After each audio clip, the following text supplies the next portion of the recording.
circle or a platform, something from which to lead. We've said this before. We are not here to genuflect and worship the great texts. This is the problem, I think, often with what happened when these canons were made of the dead white males, for example, of the Harvard classics and the great books.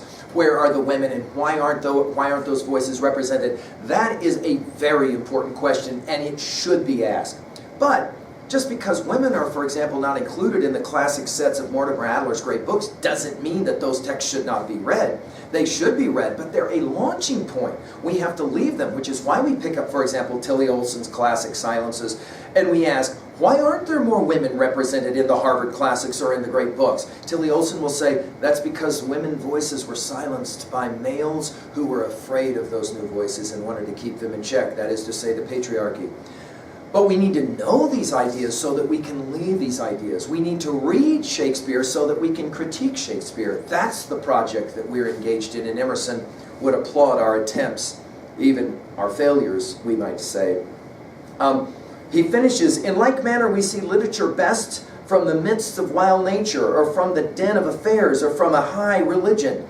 The field cannot be well seen from within the field. In other words, he uses the astronomer as an example.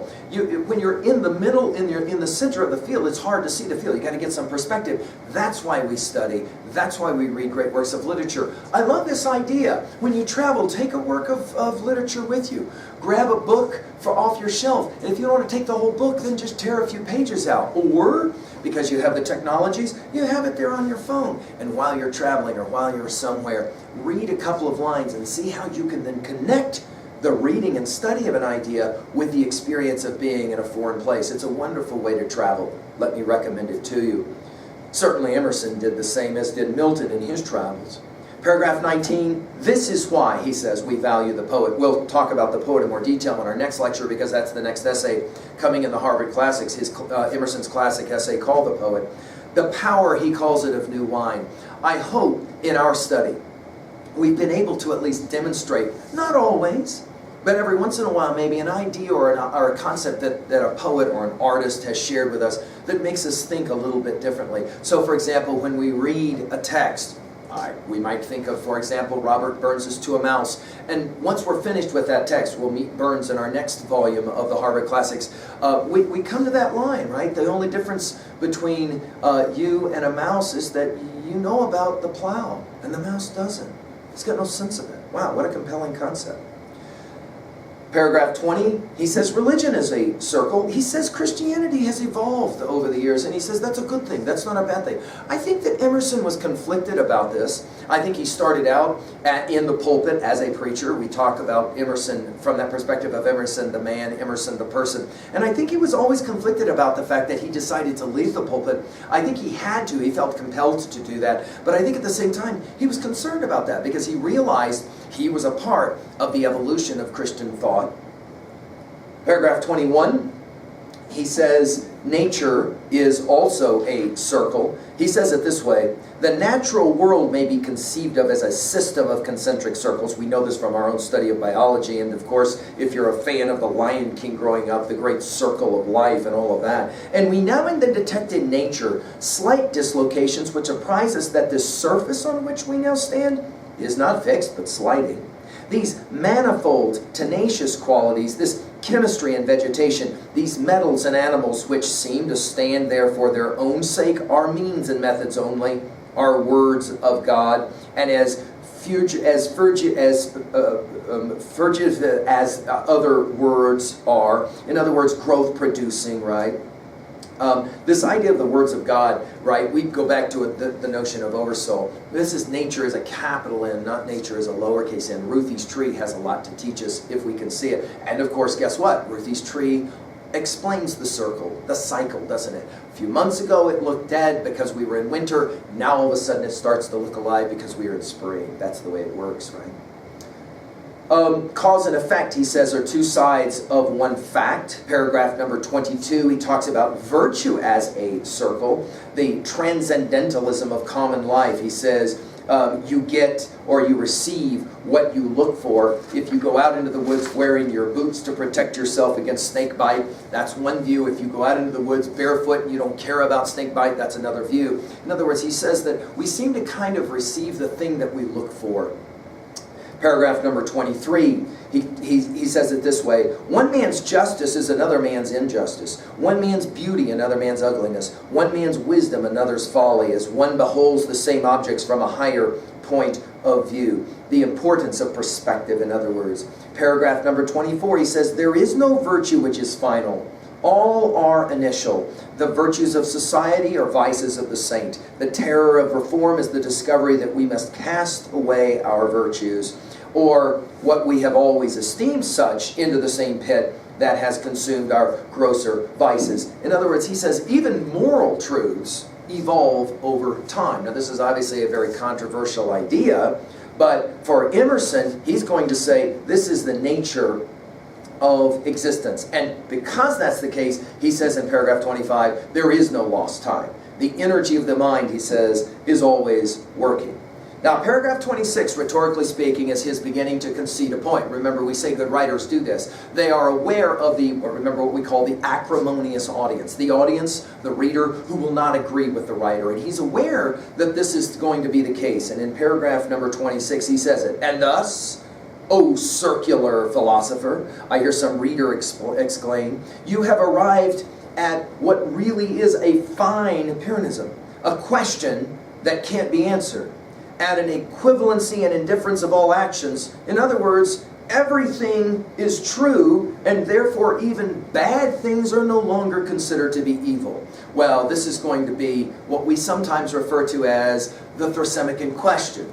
From Republic, right? Thrasymachon question, might makes right, and then Socrates has to try to argue against it, or the Machiavellian question of the prince, or if we read Golding's Lord of Flies, what we affectionately call in 303 the Jack question. In other words, does Jack know that he's wrong? And why doesn't Jack understand that what he's doing is morally reprehensible by dropping rocks on people's heads? And of course, the end of that novel, wait a minute, the end of that novel ends with the young boys being helped by, of course, an adult who is not just any adult, but a military person who is engaged in war games, learning to drop bombs on other people's heads. So we're familiar with this debate and this question.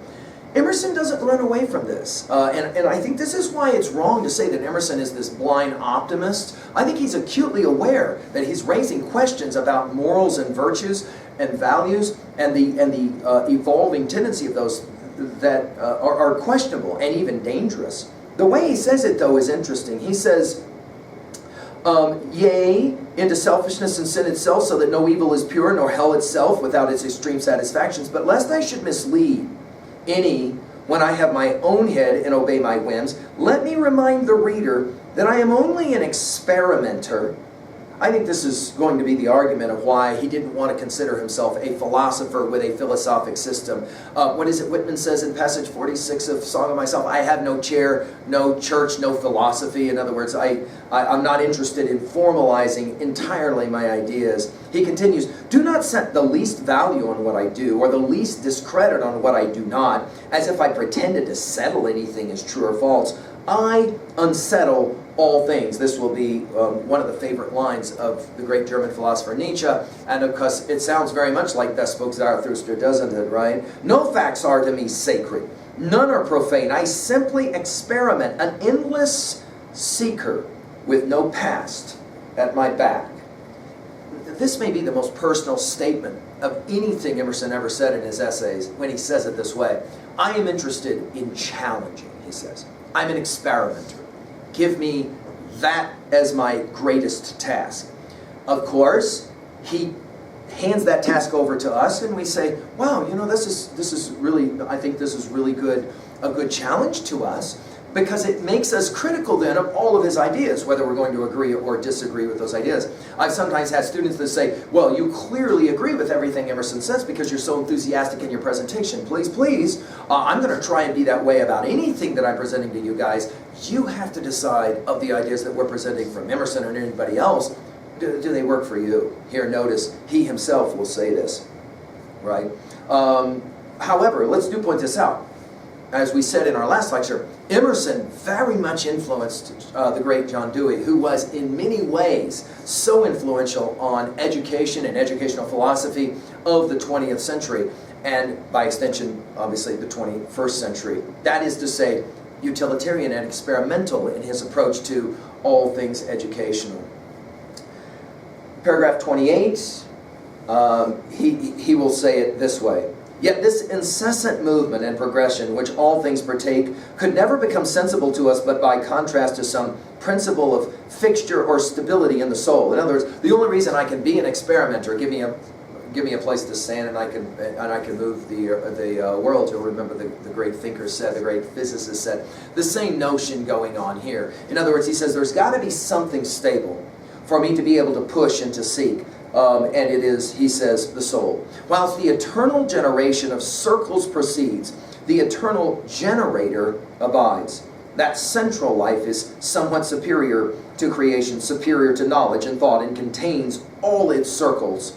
Forever it labors to create a life and thought as large and excellent as itself, but in vain, for that which is made instructs how to make better. In other words, it all germinates, right? We're always growing, which leads us then to his comment in paragraph 29. Thus, there's no sleep, no pause, no preservation, but all things renew, germinate, and spring. Why should we import rags and relics into the new hour? Nature abhors the old, and old age seems the only disease. All others run into this one. We call it by many names: fever, intemperance, insanity, stupidity, and crime. They're all forms of old age. They are rest, conservatism, approbation, inertia, not newness, not the way outward. We grizzle every day. I see no need of it. While we converse with what is above us, we do not grow old, but grow young. In other words, the argument is, as you get older, you do not have to age. Intellectually, you can continue to evolve and to grow. And I think this is a compelling idea for us, and it's certainly an interesting notion when we pair it with, for example, Wordsworth's "My heart leaps up when I behold a rainbow in the sky, so was it when my life began, so is it now I am a man." Remember what he says, "So be it when I shall grow old, or let me die." If you ever get to a point where I don't enjoy rainbows, just put me away and finish me off. He says, I always want to have that ability, that capacity to enjoy, right? The child is father of the man is the way he says it, right? He finishes paragraph number 29 by saying, the past is always swallowed. In nature, every moment is new. The past is always swallowed and forgotten. The coming only is sacred. Nothing is secure but life, transition, the energizing spirit. It always comes back to energy for Emerson. No love can be bound by oath or convent to secure it against the higher love. No truth so sublime, but it may be trivial tomorrow in the light of new thoughts. People wish to be settled only as far as they are unsettled. Is there any hope for them? Now, this idea, he says that it's sad, but he says 70-year-olds often have a tendency to kind of speak down to the young. But as I've pointed out before, this is significant because on your way out of this building, if some 7th grader were to say to you, hey, sit down, I need to tell you a few things, your instincts immediately are to say, no. You don't tell me, I tell you. I'm older than you. And yet we wonder sometimes why the older people in our life, the adults in our life, don't treat us with the same level of concern that we would like to be treated with. The idea here is simply this. T.S. Eliot says it in a poem, East Coker, from his 4 quartets. He says, old men ought to be explorers. And I like that idea. That it's Tennyson's Ulysses idea, to strive, to seek, to find, and not to yield. That notion that we're always looking for more. And then paragraph 30, he says it. Life is a series of surprises, right? It's always about that notion of transcending and including. Now, we've used that term a few times, and integralist thinkers like Ken Wilber love to talk about this idea. Let's outline it quickly. You are in a phase of your life where everything is going great. It's perfect for you. And you stay there. You stay there with your ideas. You stay there with your concerns. You stay there with your friends. You fill in the blank. And yet, at some point in your future, that security starts to become boredom of a kind, and then you begin to think about, maybe I need to leave it. When you leave the kind of ideas that you've been with, For example, think about the music you listened to when you were in middle school versus the music you listen to now. I mean, we're going to hope that those are probably different tunes. It's not that you don't lose all of that, but you leave it, that is to say you transcend, you leave it, but you still include some of that earlier stuff. This is an evolutionary model, and I think it probably makes sense when you study your life that this is the way things happen, which begs an obvious question.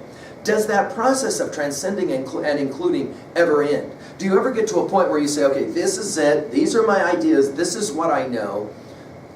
As we sometimes said it, nothing becomes one's faith like the challenging of it, right? And maybe even the leaving of it, we might even say, right? Paragraph number 31, he says it this way: make a new road to new and better goals. He says it this way, that which is possible and excellent, that was not thought of.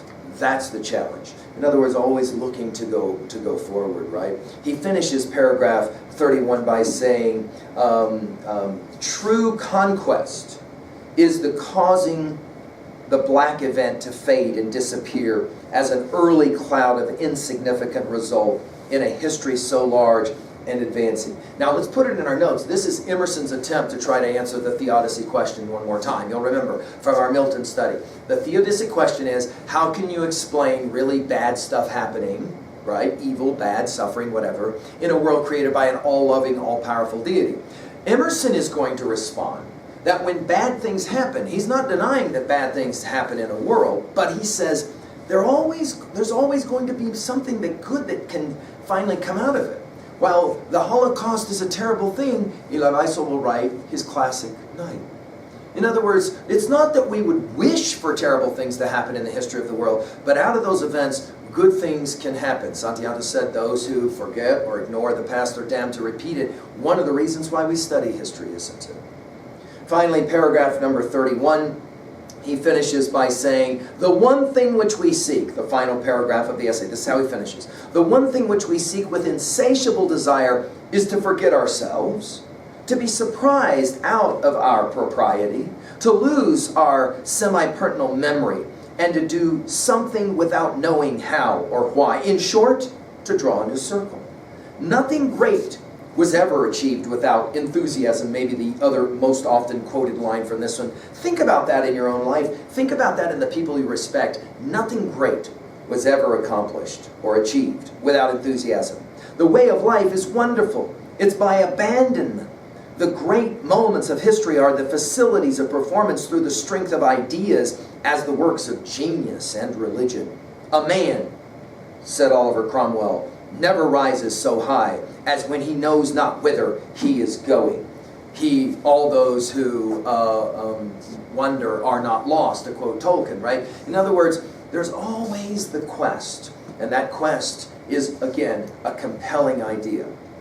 Now, just to kind of talk through that one again, we commented on this in our last lecture, how difficult it is to appreciate sometimes this idea. We, for example, challenged you in our last lecture. We can play the game again here in a little bit. Why is it so interesting to draw a circle? We draw a circle, and then we ask about that circle. Where did we begin to draw the circle, and how did we end drawing the circle? And then we draw another circle, and we find we draw our circles the same way time after time. We go in the same direction. We begin at the same point. What is it like to draw a circle starting at a different point and going in the opposite direction?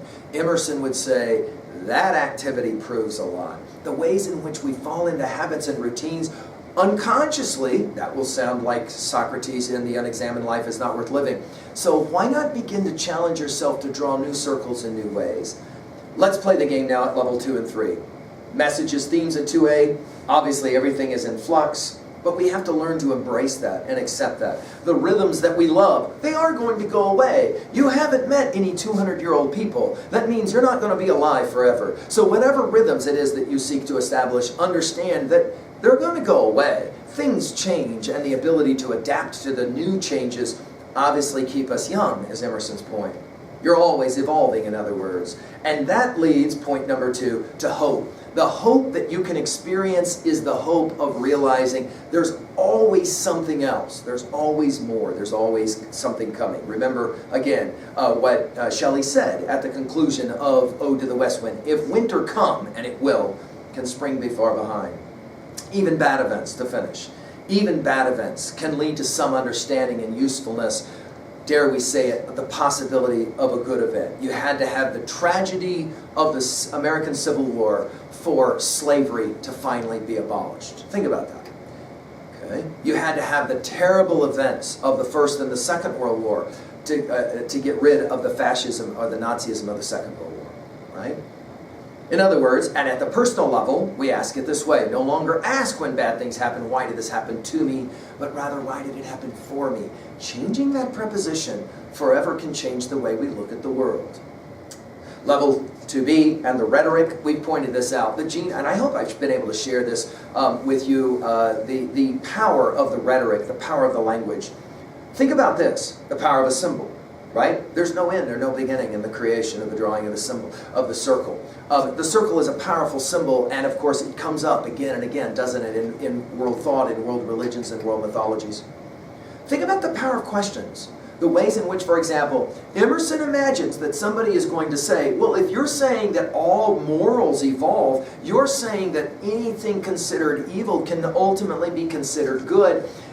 And then finally notice how he responds with conceding a point, and he says, listen, you can't take me too seriously. I'm an experimenter. I'm working through ideas myself here. I'm trying to figure this out just like you're trying to figure this out. Don't paint me into a corner where you're trying to control what I have to say, or as he says it, of course, a foolish consistency is the hobgoblin of little minds in his self-reliance, right? Finally, let's relate this idea to other texts and to our world. We mentioned Heraclitus, we mentioned the paradoxes of Zeno. You can do your own research there.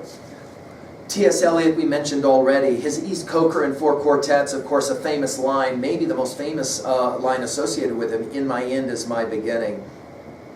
How about this one? What movie shows for you? What music for you? What video games for you helps you to understand this concept of what comes around goes around? This idea that everything kind of has its tendency to work itself out. Finally, in